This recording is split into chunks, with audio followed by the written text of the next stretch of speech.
नल्लाकुंटा विद्यानगर में एक अजीब वाकया पेश आया। एक खातून ने आरटीसी बस ड्राइवर पर सांप फेंक दिया। जी हां, आपने सही सुना है।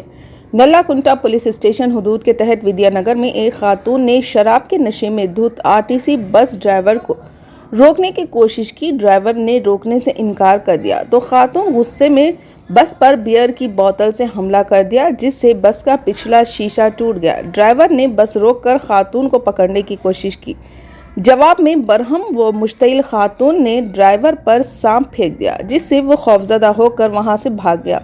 नल्लाकुंटा पुलिस ने आरटीसी बस ड्राइवर की शिकायत पर खातून को गिरफ्तार कर लिया और खातून से पूछताछ कर रही है कि ये सांप कहां से आया।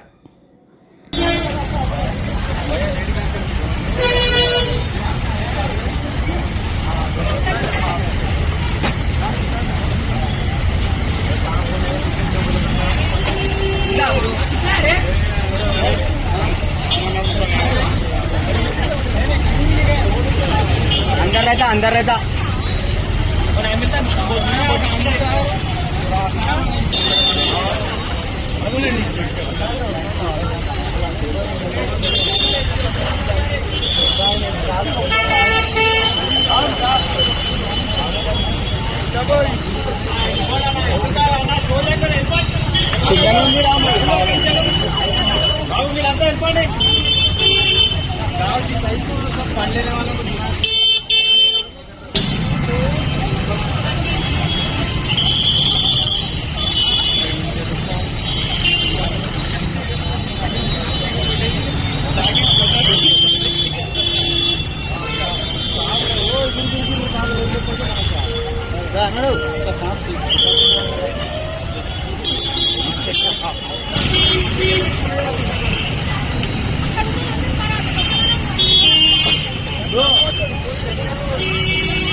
कैसा करेंगे?